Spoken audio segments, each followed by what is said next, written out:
বিভূতিভূষণ বন্দ্যোপাধ্যায়ের শাবলতলার মাঠ, দশম শ্রেণীর পাঠ্য এটা। অনেক দিন পরে শাবলতলার মাঠ দেখলাম সেদিন, আমার পিসিমার বাড়ির দেশে। ছেলেবেলায় যখন পিসিমার বাড়ি থেকে দুর্গাপুর উচ্চ প্রাইমারি পাঠশালায় পড়তাম, সে আজ 25-30 বছর আগের কথা। পিসিমা মারা যাওয়াতেই সে গ্রামে আর যায়নি কখনো। সেদিন আবার কার্যোপলক্ষে গরুর গাড়ি চড়ে যেতে যেতে শাবলতলার মাঠ চোখে পড়ল। কিন্তু মস্ত বড় কি এক কারখানা হচ্ছে সেখানে। রেল লাইন বসেছে মাঠের ওপর দিয়ে, বড় রেল লাইন। কত যে লোহালক্কর যন্ত্রপাতি এসে পড়েছে, লোকজন, কুলি মজুরদের ভিড়, দুমদাম শব্দ, সে কি বিরাট ব্যাপার। চালাঘর ও তাঁবু চারিধারে। ইঞ্জিনিয়ার, ওভারসিয়ারের দল খেটে খেটে সারা হলো। পাঞ্জাবি কন্ট্রাক্টরদের মোটর দাঁড়িয়ে রয়েছে, তারের খুঁটি বসানো হচ্ছে, ইলেকট্রিকের ও টেলিফোনের তার খাটানো হবে। ইট বোঝায়, কাঠ বোঝায়, লরির ভিড় নতুন তৈরি চওড়া রাস্তাগুলোর ওপরে। চুনের ধুলো, সিমেন্টের ধুলো উঠছে বাতাসে। এ কি হলো? আমার সেই ছেলেবেলাকার শাবলতলার মাঠ কোথায় গেল? সত্যিই তা নেই। তার বদলে আছে কতকগুলো তাঁবুর সারি, ইট খোলা, পাথুরে কয়লার স্তূপ, চুনের ঢিবি, কাঠের ঢিবি, লোকজনের হইচই, লরির ভিড়। আজ সকালে মার্টিন লাইনের ছোট স্টেশনে নেমেছি। গরুর গাড়ি করে চলেছি পিসিমার বাড়ির গ্রামের পাশের একটা গ্রামে মেয়ের বিয়ের পাত্র খুঁজতে। রাস্তার ধারে পড়ে শাবলতলার মাঠ। হঠাৎ দেখি এই অবস্থা তার। গরুর গাড়ির গাড়োয়ানকে বলি, হ্যাঁ রে, শাবলতলার মাঠ না এটা? হ্যাঁ বাবু। কি হচ্ছে এখানে? কি জানি বাবু, কলকারখানা বসছে বোধহয়। কত দূর নিয়ে? তা বাবু অনেক দূর নিয়ে, ওই বাজিতপুর, মনসাতলা, ছাওয়ালমারি, বেদেপোতা, হাঁসখালির চড়া পর্যন্ত। গ্রামগুলো সব কোথায়? সব উঠিয়ে দিয়েছে। মনে পড়ল আমার 11 বছর বয়সের একটি মধ্যাহ্নদিন, আর মনে পড়ল দুর্গাপুর উচ্চ প্রাইমারি স্কুলের উমাচরণ মাস্টারকে। উমাচরণ মাস্টার কতদিন থেকে দুর্গাপুর ইউপি পাঠশালায় হেডমাস্টারি করেছিলেন তা আমি বলতে পারবো না। গ্রামের রায় জমিদারদের ভাঙা কার্নিসে পায়রার বাসাওয়ালা বৈঠকখানার একপাশে সেকেলে তক্তপোষে ছিল তার বাসা। দেয়ালে তার হুঁকো ঝুলত পেরেকের গায়ে। বাঁশের আলনায় তার দুখানা আধময়লা ধুতি ও এক এবং অদ্বিতীয় পিরানটি আলতো করে ঝোলানো থাকত। আর থাকত তক্তপোষের নিচে একজোড়া কাঠের খড়ম, একটা টিনের বিবর্ণ তোরঙ্গ, একটা চটের থলে ভর্তি টুকিটাকি জিনিস, একখানা পাকা বাঁশের লাঠি, এবং সেইটাই বেশি করে মনে আছে, একগাছা তেলে জলে পাকানো বেত। উমাচরণ মাস্টার আবার বই লিখতেন। আমি তখন অল্প বয়স্ক। লেখক বা সাহিত্যিকদের যশগৌরব সম্বন্ধে আমার ধারণা তখন অস্পষ্ট। তবুও মাস্টারমশাই যখন ক্লাসের টেবিলের ওপর পা তুলে গম্ভীরভাবে তার লেখা আক্কেল গুরুম বই পড়তেন, তখন আমরা ক্লাসসুদ্ধ সবাই বিস্ময় ও প্রশংসাভরা দৃষ্টিতে তার দীর্ঘ গুম্ফযুক্ত বসন্তের দাগ আঁকা প্রৌঢ় মুখমণ্ডলের দিকে চেয়ে থাকতাম। হ্যাঁ, তার বইয়ের নাম ছিল আক্কেল গুরুম। তিনি বলতেন প্রহসন। আমার যা বয়স, তখন তাতে আক্কেল গুরুম বা প্রহসন দুটো কথার একটারও মানে বুঝতাম না। মনে আছে বইয়ের মধ্যে একটি ইংরেজি পড়া ছোকরার কথা আছে, এবং পড়ার ভঙ্গিতে মনে হতো উক্ত ইংরেজি পড়া ছোকরা খুব ভালো লোক নয়। উমাচরণ মাস্টার আমার দিকে চেয়ে সগর্বে বলতেন, এই বই পড়ে গোবরডাঙ্গার সেচুবাবুর শালা কি বলেছিলেন জানো? বলেছিলেন, উমাচরণ বাবু, আপনি কালে গিরিশ ঘোষের সমান লেখক হবেন, বুঝলে? আমি বলেছিলাম, গিরিশ ঘোষ কে পণ্ডিত মশাই? উমাচরণবাবু অনুকম্পার হাসি হেসে আমার দিকে চেয়ে বলেছিলেন, গিরিশ ঘোষ জানো না? হ্যাঁ, কী বা জানো? আমি লজ্জায় চুপ করে থাকি। কি উত্তর দেব? সত্যিই যখন জানিনি গিরিশ ঘোষকে, নামও কোনোদিন শুনিনি। উমাচরণ তার এই মূল্যবান প্রহসন আমাদের কাছে বিক্রি করবার চেষ্টা করতেন, এবং বিক্রিও করেছিলেন। প্রত্যেক ছাত্রের বাড়ি একখানা বা দুখানা করে আক্কেল গুরুম ছিলই। মাইনের টাকা দিলে খুচরো ফেরত দেওয়ার রীতি ছিল না তার। বলতেন, কত বাকি? 7 আনা? নাও একখানা ভালো বই নিয়ে যাও, বাড়ি গিয়ে পড়তে দিও সবাইকে। একদিন পিসিমা বললেন, হ্যাঁ রে, মাইনের টাকা দিলাম, 9 আনা পয়সা ফেরত দিলি নে? না পিসিমা, মাস্টারমশাই একখানা বই দিয়েছেন তার বদলে। কি বই? আক্কেল গুরুম। ও মা, সে আবার কি বই? তুই কি বলে ওই বই আনতে গেলি? যেমন পোড়ার মুখো মাস্টার তেমনই পোড়ার মুখো ছেলে। বইয়ের নাম শোনো না, আক্কেল গুরু। কেষ্টর শতনাম পাওয়া যায় তো একখানা আনগে বরং, ওই বই ফিরিয়ে দিয়ে আয়। সে হবে না পিসিমা, তিনি ওসব বাজে বই লেখেন না, এ হলো প্রহসন। সে আবার কি রে? সে তুমি বুঝবে না। গিরিশ ঘোষের নাম শুনেছ? সে আবার কে?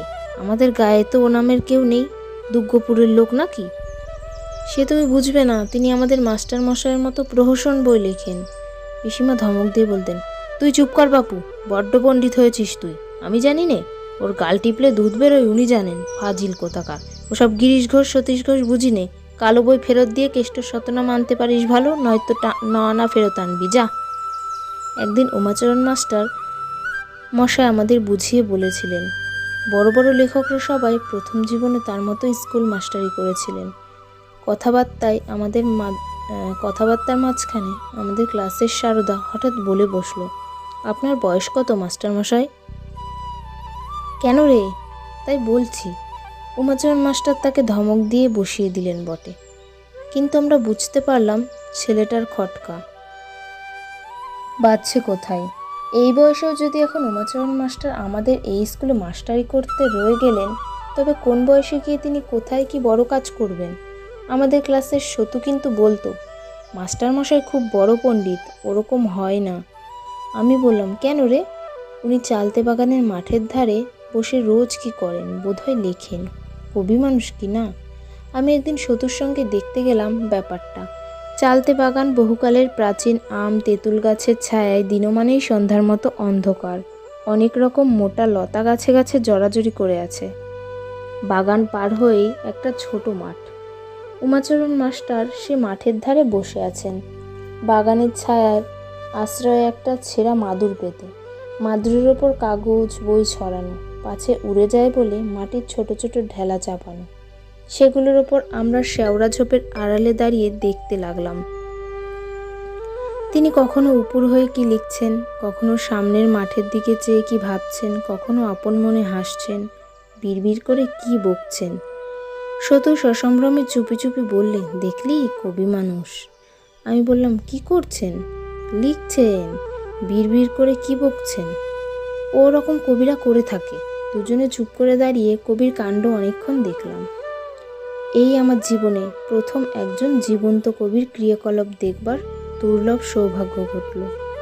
মনে আছে শেওড়া ঝোপের পাশেই ছিল বড় একটা কদবেল গাছ, তলা বিছিয়ে পড়েছিল পাকা পাকা কদবেল। সেই বয়সের লোভ, বিশেষ করে কদবেলের উপর লোভ, দমন করেছিলাম কবি দেখবার আনন্দে ও বিস্ময়ে। উমাচরণ মাস্টারের বয়স তখন কত? আমার মনে হয় 40-এর ওপর।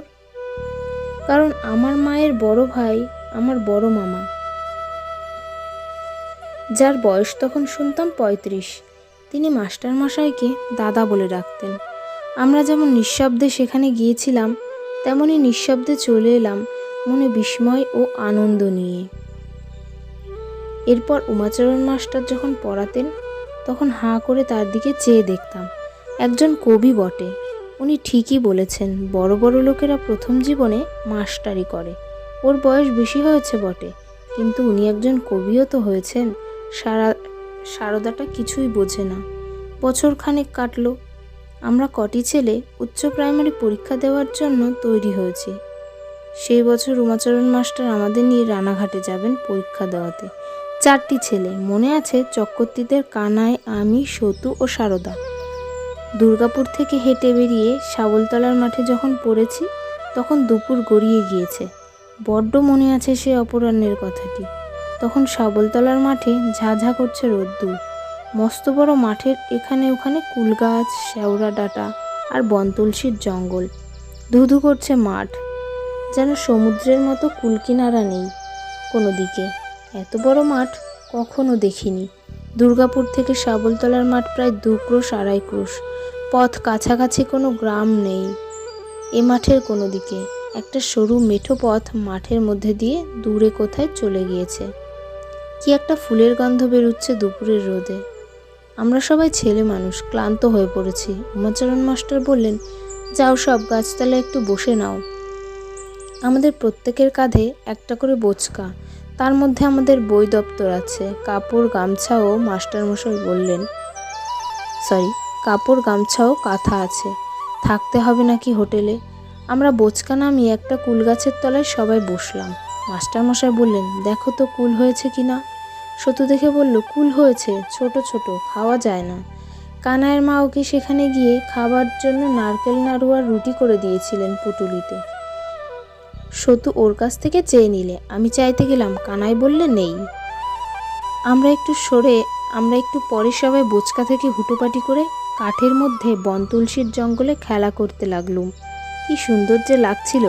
ক্ষুদ্র গ্রামের পাড়ায় পাড়ায় খেলা করে বেড়াই, এত বড় মাঠের এত ফাঁকা জায়গায় খেলা করবার সুযোগ কখনো পাইনি।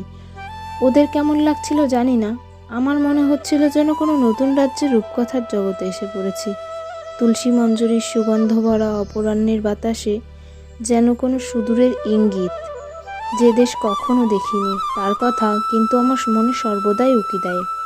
আজ এই শাবলতলার মাঠে এসে সেই দূর দূরান্তকে দেখতে পেলাম, ঝোপে ঝোপে শালিক আর ছাতারে পাখির কলরব। এখানে ওখানে বেলে জমিতে খ্যাকশিয়ালের গর্ত, রাঙা কেলে করা ফুলের লতা জড়িয়ে উঠেছে বুনো কলু চটকা আর তিত্তিরাজ গাছে। জনমানুষের বাস নেই, একটা কলা গাছ কি আম গাছ চোখে পড়ে না। যেন এ জগতে মানুষের বাস নেই, শুধুই বনঝোপের শুকনো পাতার ওপর দিয়ে মচমচ করে পাতার ধুলো উড়িয়ে এদেশে চলে যাও। লেখাপড়ার বিরক্তিকর বাধ্যতা এখানে নেই, খেলা ছেড়ে লেখাপড়া করতে কেউ বলবে না এদেশে। উমাচরণ মাস্টার সেই পুরনো একঘেয়ে বালকের পক্ষে মহা বিরক্তিকর জগতের মানুষ।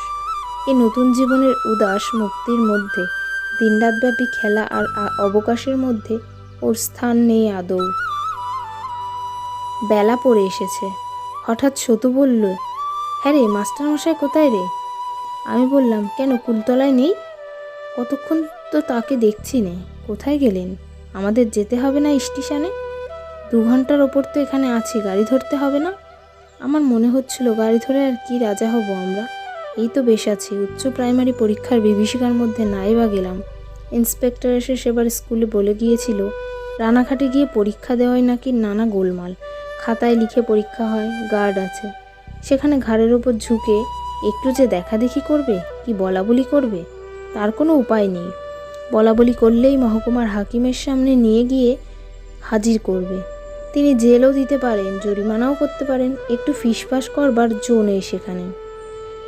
নবমীর পাঠার মতো কাঁপতে কাঁপতে ঢুকতে হবে হল ঘরে। কি ভীষণ পরিমাণ ছাত্র জীবনের। সত্যি বলছি, শাবলতলার মাঠ দেখবার পরে, এখানে এসে এই 2 ঘন্টা ছুটোছুটি করে বেড়াবার পরে আমি যেন জীবনের সার্থকতা খুঁজে পেয়েছি।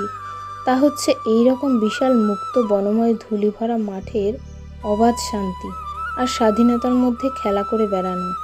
পরীক্ষা দিয়ে কি হবে?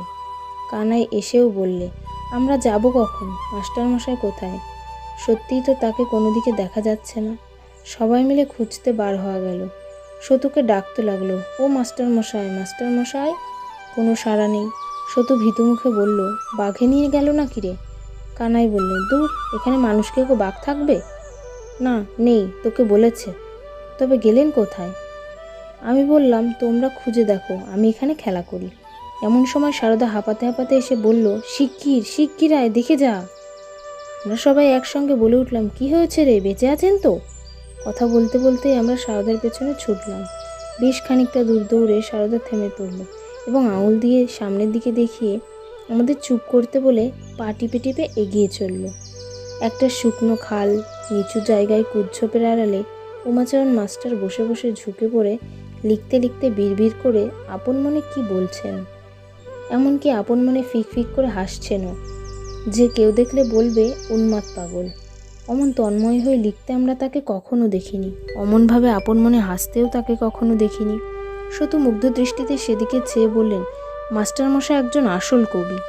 সারদা ওর মতে মত দিয়ে বলল, ঠিক তাই। কানাইও আমি কোনো কথা না বলে একদৃষ্টে এই সত্যিকার জীবন্ত কবিকে চেয়ে চেয়ে দেখতে লাগলাম। আমাদের কত ভাগ্যি যে আমরা এমন মাস্টার পেয়েছি। কানাই একটু পরে বললে, কিন্তু ভাই, সন্ধে হলো, ওকে না ডাকলে আমাদের উপায় কি হবে? ডাকি ওকে, কি বলিস? কেউ সাহস করে না। সারদা মনে কবির প্রতি শ্রদ্ধা একটু ফিকে। সে 2-1 বার আমাদের উপস্থিতি জ্ঞাপক কাশির আওয়াজ করলে। শুধু চুপি চুপি বললে, এই আসতে। সারদা বললে, হ্যাঁ আসতে বই কি, আমরা মরি এখন এই মাঠের সন্ধেবেলায়, এই মাঠের মধ্যে সন্ধেবেলা, বাঘে ধরুক সব শুদ্ধ। বলে সজোরে একবার কাশির আওয়াজ করতেই উমাচরণ মাস্টার চমকে পিছনে ফিরে চাইলেন। সারদা বললে, আসুন মাস্টার মশাই, সন্ধ্যের দেরি নেই যে, স্টেশন এখনো অনেকখানি রাস্তা। উমাচরণ মাস্টার ব্যস্ত হয়ে খাতাপত্র গুটিয়ে বগলে নিয়ে আমাদের কাছে উঠে এলেন শুকনো খাল থেকে। অপ্রতিভের হাসি হেসে বললেন, তাই তো, বেলা গিয়েছে দেখছি, চল চল। তারপর পেছন দিকে চেয়ে বললেন, জায়গাটা বড় চমৎকার না? সতু সশ্রদ্ধ সুরে বললে, ওখানে কি করছিলেন মাস্টার মশাই, কি আছে ওখানে? উমাচরণ মাস্টার ধমক দিয়ে বললেন, সে কি তুই বুঝবি, সিনারি কাকে বলে জানিস? চমৎকার সিনারি ওখানটাতে, কবিতা লিখছিলাম, কি চমৎকার মাঠটা, বুঝিস কিছু? আমারও চোখে যে অপরাহ্নে এই মাঠ অদ্ভুত ভালো লেগেছে। মাস্টার মশাইয়ের কথার মধ্যে তার সায় পেয়ে আমার মন খুশিতে ভরে উঠল। আমি নতুন দৃষ্টি পেলাম সেই দিনটিতে। উচ্চ প্রাইমারি পরীক্ষা দিতে যাওয়ার পথে উমাচরণ মাস্টার কত বড় শিক্ষকের কাজ করলেন সেদিন, তিনি নিজেও কি তা বুঝলেন? আমার কথা এখানেই শেষ, উমাচরণ মাস্টারের ইতিহাসও এখানেই শেষ। প্রায় 30-32 বছর আগেকার কথা সেসব। উমাচরণ মাস্টার আজ বোধহয় বেঁচে নেই। বড় হয়ে উমাচরণ চক্রবর্তী বলে কোনো কবির লেখা কোথাও পড়িনি বা কারো মুখে নামও শুনিনি। তাতে কিছু আসে যায় না, যশোভাগ্য সকলের কি থাকে? আজ এতকাল পরে শাবলতলার মাঠে এসে আবার মনে পড়ে গেল সেই বাল্যের সেই অপূর্ব অপরাহ্নের কথা। মনে পড়ে গেল সেই উমাচরণ মাস্টারকে। দুঃখ হলো দেখে, সে শাবলতলার মাঠ একেবারে ধ্বংস হয়ে গিয়েছে, মুছে গিয়েছে সে সৌন্দর্য, সে নির্জনতা। উমাচরণ মাস্টারের জন্যে মনটা এতদিন পরে কেমন যেন করে উঠল। নমস্কার।